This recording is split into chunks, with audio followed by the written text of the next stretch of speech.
Okay, Ashu, you are from Delhi.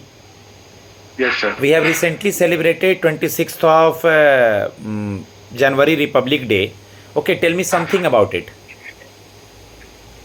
Sir, ये इसे गणतंत्र दिवस कहते हैं। गणतंत्र दिवस इसलिए कि मतलब 26 नवंबर को हमारा कॉन्स्टिट्यूशन अडॉप्ट फाइनलाइज हुआ था एंड 26 जनवरी को वो इन इफेक्ट आया था पूरे देश में। इसलिए उस दिन को सेलिब्रेट करने के लिए हर साल एक परेड निकाली जाती है जिसमें मिलिट्री बैंड्स पार्टिसिपेट करते हैं, मिलिट्री पावर शोकेस की जाती है। ये जो परेड होती है दिल्ली में किस जगह पर होती है, क्या नाम है उसका? कर्तव्य पथ है। और 15 अगस्त में जब परेड होती है तो किस जगह पर होती है? सर, वो लाल किला के सामने होती है, जितना मेरे को याद है। Very good. हम लोग अभी IBPS PO इंटरव्यू के लिए प्रैक्टिस कर रहे हैं। You are from Delhi. आपके एप्लीकेशन फॉर्म में आपने अपना IBPS का पहला प्रेफरेंस क्या भरा था, इफ़ यू रिमेंबर? सर, मुझे याद है तो पंजाब नेशनल बैंक मैंने भरा था। PNB भरा था। मुझे PNB के बारे में कुछ बताइए, जैसे उसका हेडक्वार्टर, टैगलाइन और उसके बारे में, कौन से बैंक उससे मर्ज कर गए हैं उसके साथ। सर, अभी मेरे को करंटली बहुत ज्यादा डीप नॉलेज नहीं है PNB। हेडक्वार्टर, टैगलाइन, चेयरमैन, ये 3 चीज भी नहीं पता? हेडक्वार्टर, टैगलाइन और चेयरमैन। एस मल्लिकार्जुन राव में सर, एस मल्लिकार्जुन राव जो है उसके चेयरमैन है, बस मुझे इतना याद है सर अभी राइट नाउ। ठीक है, उसका हेडक्वार्टर न्यू दिल्ली में है। ओके, उसके साथ oriental bank of commerce PNB के साथ और यूनाइटेड बैंक ऑफ इंडिया, ये दोनों PNB के साथ मर्ज कर गए थे। Okay sir. ओके, आप मुझे बता दीजिए कि आपने रेगुलर कॉलेज से अपना ग्रेजुएशन किया था या कॉरेस्पॉन्डेंस से? Sir, regular college. क्या नाम था आपके कॉलेज का? Dayal Singh college. Dayal Singh college. Dayal Singh college north campus Delhi में आता है, साउथ कैंपस में? सर, साउथ कैंपस में। साउथ कैंपस में आता है। कुछ मुझे दयाल सिंह के बारे में बताएंगे? सर, जो दयाल सिंह थे वो एक फ्रीडम फाइटर थे और वो लाहौर में बेस्ड थे और उन्होंने हमारे कॉलेज के लिए अपनी जमीन दी थी क्योंकि वो एक फिलैंथ्रोपिस्ट भी थे। वो एजुकेशनल पर्पस, सोशल वर्क्स में डोनेट करते रहते थे। वो बहुत रिच बैकग्राउंड से आते थे। इस बार तो बजट को इंटरिम बजट क्यों कहा जा रहा है?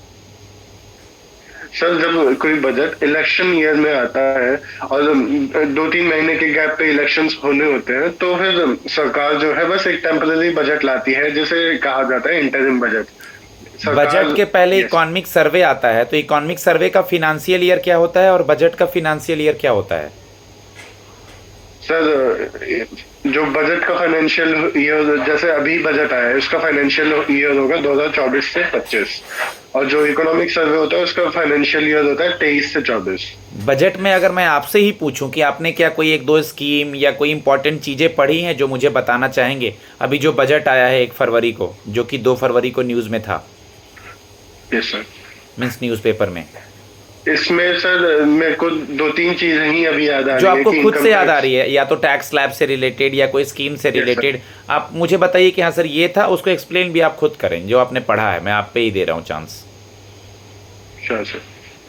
सर, पहले तो मुझे ये याद है कि इनकम टैक्स स्लैब्स को सेम रखा गया है, उनमें कोई तरह का चेंज नहीं हाथ किया ज़्यादा गया है। मूवमेंट नहीं करना है, ज़्यादा हाथ का मूवमेंट नहीं करना है।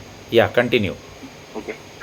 जो डायरेक्ट टैक्स डिमांड्स थे 2010 से लेके 2020 के बीच में 10,000 करोड़ के, वो गवर्नमेंट ने माफ कर दिए हैं। इससे लगभग जितना मुझे याद है 1 करोड़ इंडियन सिटीजन्स को फायदा हुआ है। गुड।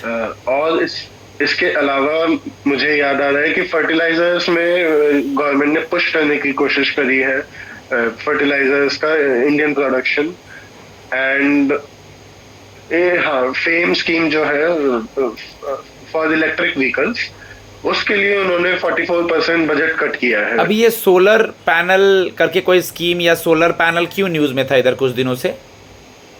सर, अयोध्या में जब कॉन्सेक्रेशन सेरेमनी हुई थी तो उसके जस्ट अगले दिन हमारे प्रधानमंत्री और श्री नरेंद्र मोदी जी ने एक स्कीम लॉन्च की थी, रूफटॉप सोलर स्कीम, जिसके तहत वो हर घर में सोलर एनर्जी के तहत इलेक्ट्रिसिटी सप्लाई करना चाहती है हमारी सरकार। गुड। दिल्ली से हैं आप। दिल्ली का पुराना नाम क्या है? इंद्रप्रस्थ।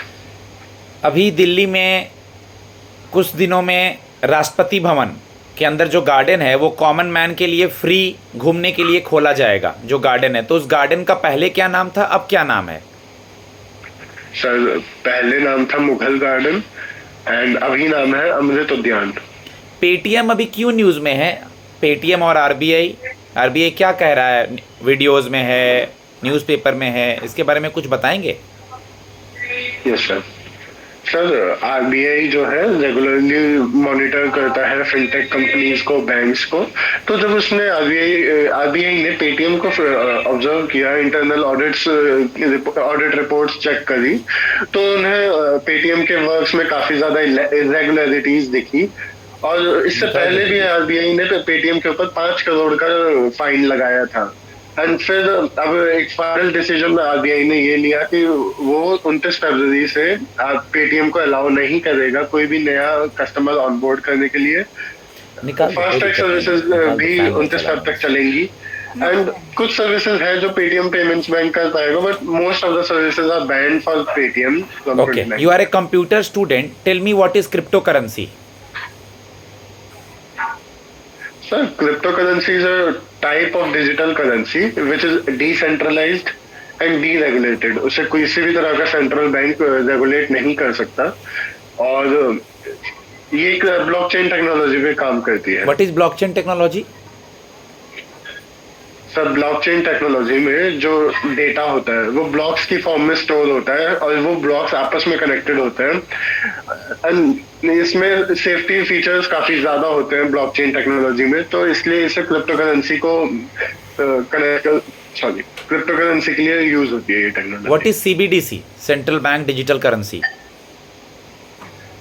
सर ये भी एक डिजिटल करेंसी है जिसे आरबीआई ने पिछले साल लॉन्च किया था for retail section and for wholesale section, और ये रेगुलेटेड होती है क्रिप्टो करेंसी। और इसमें यही फर्क है कि crypto currency unregulated and uncentralised है। ये सीबीडीसी एक legalised, centralised and regulated currency. Okay Ashu, आप बैंक में आना चाहते हैं, आप कंप्यूटर स्टूडेंट भी हैं, तो मुझे लगता है कि आप हमारे लिए एसेट्स होंगे, क्योंकि आपको डिजिटल बैंकिंग वगैरह अभी आसानी से समझ में आएगा। तो आप मुझे एक चीज़ बताइए, आजकल कस्टमर डिजिटल बैंकिंग तो इस्तेमाल करने लग जाता है, लेकिन वो कल को फ्रॉड का भी शिकार हो जाता है, क्योंकि बहुत सारे ऐसे साइबर क्राइम हो जाते हैं, उसके साथ कुछ ऐसे लोग हैं जो कि गलत काम करते हैं। तो आप कस्टमर के बीच कैसे अवेयरनेस फैलाएंगे कि आप डिजिटल बैंकिंग भी करें और अवेयरनेस के साथ करें और फ्रॉड से बचें? सर पहले तो उन्हें समझाना पड़ेगा ये फ्रॉड होता कैसे है, फ्रॉड में वो कैसे फंस सकते हैं, किसी का अनजान का कॉल उठाकर, किसी के अनजान का भेजा हुआ लिंक को क्लिक करके। वो सब जो साइबर सिक्योरिटी रिस्क है वो मेरे को उन्हें समझाने पड़ेंगे। इसमें मैं अपने बैंक के बैंकिंग करेस्पॉन्डेंट्स की भी हेल्प लूंगा। वो जगह जगह जा करके उसकी जागरूकता बढ़ाने में हमारे बैंक की हेल्प करेंगे। और सबसे पहले तो साइबर सिक्योरिटी रिस्क को पहचानना और उसको दूर करना ही एक मेजर टारगेट होना चाहिए। What is monetary policy? Sir RBI 2016 में मॉनेटरी पॉलिसी कमेटी बनाया था, आरबीआई सेंट्रल गवर्नमेंट ने बनाई थी। एंड आरबीआई हर साल हर 2 महीने पे मॉनेटरी पॉलिसी की मीटिंग्स करता है। इसके थ्रू आरबीआई हमारी फाइनेंशियल सिस्टम में, इकोनॉमी में, the main motive behind the monetary policy is to mismatch that is to control the mismatch between demand and supply. Yes, there are two tools, quantitative tools and qualitative tools, and the main motive behind the issuing monetary policy is to reduce the inflation and increase the gross domestic product. Okay, yes, if we will posted you anywhere in India, it's a pan India job, then how will you manage? Sir जब मैंने apply किया था तो I was aware कि ये all India job होगी, तो I am mentally ready for it first of all. And रही बात किसी नए स्टेट में शिफ्ट होने की, तो I am ready to adopt a new language, learn a new language. मेरे फोन में मैं ट्रांसलेटर ऐप इंस्टॉल करूंगा, ट्रांसलेटर की मैं हेल्प लूंगा। Okay, last question. What is too big to fail means? कोई हमारे देश में 3 बैंक्स हैं जो टू बिग टू फेल माने जाते हैं, जिन्हें डीसिब्स भी कहते हैं। ये बहुत बड़े बैंक है सर, मार्केट कैपिटलाइजेशन की फॉर्म में, इनका जीडीपी में पार्ट भी बहुत बड़ा है। तो अगर ये बैंक फेल होते हैं तो इकोनॉमी पे बहुत ज्यादा असर पड़ेगा। तो सरकार कोशिश करती है कि इन बैंक्स को फेल नहीं होने देना। वहाँ पे उनकी प्रायोरिटी है, हमारी केंद्र सरकार की। Okay, Ashu, thanks a lot. Guys, I was already taking the interview of Ashu from New Delhi. He is going to give IBPS PO interview. Okay, and if you are interested for the mock interview, my number is 7503235358. Your language is English or Hindi, it doesn't matter. If you want to give mock interviews through online and offline, it doesn't matter. We are giving all. As well as if you are working either in the private sector or government sector, just contact with me. My number is 7503235358.